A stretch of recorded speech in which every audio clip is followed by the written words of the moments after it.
Today we're going to be going over the kettlebell swing. What you're going to need is a kettlebell and an area of floor. So to set up, you want your feet to be just outside hip width apart. You don't want them to be too wide or too narrow, because when you go to swing the kettlebell, you'll end up having to move your knees out of the way for your arms in the kettlebell. So you might as well have just a slightly wider stance. It's a lot more comfortable. You'll also want your feet to be about a foot behind the kettlebell, so that looks like this.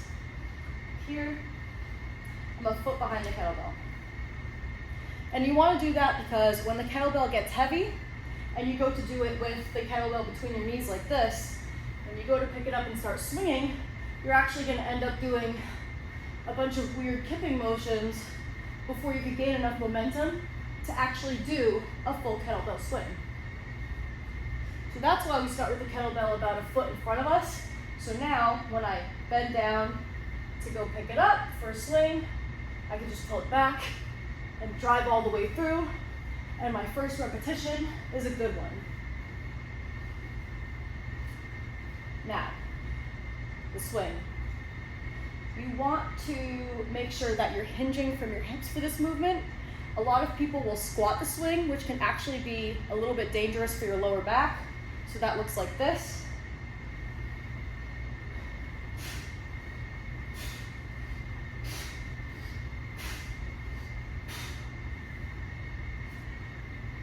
But what you want to be doing is hinging from your hips.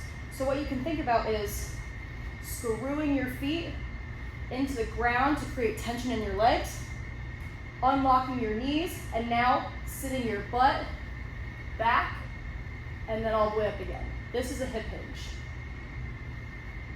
So the angle of your knees doesn't really change throughout the movement. It's more about moving from your hips, like this. With the kettlebell, that's going to look like this.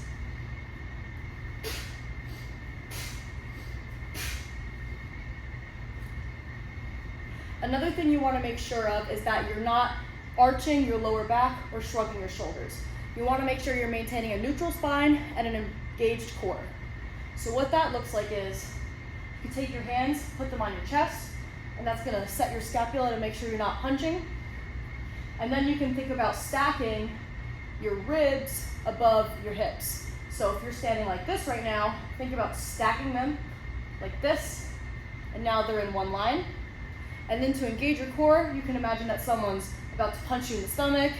You can imagine someone's about to tickle you. You can imagine that, or you could just make yourself cough. That's enough to get it going too. And then from here, you want to maintain that position through the entire movement. So that's going to look like this.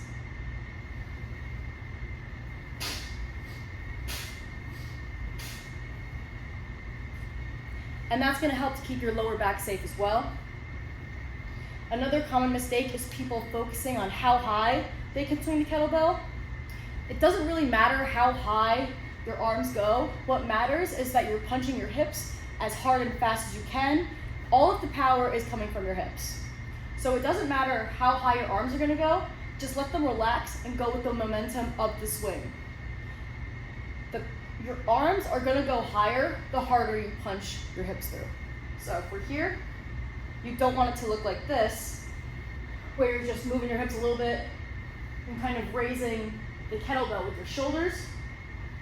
You want it to look like this. So if we're here,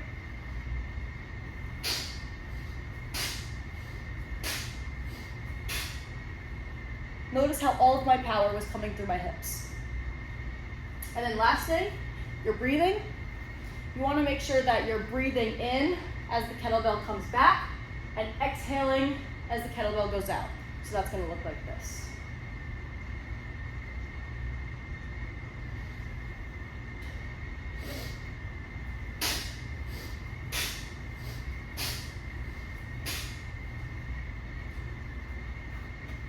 And that is the kettlebell swing.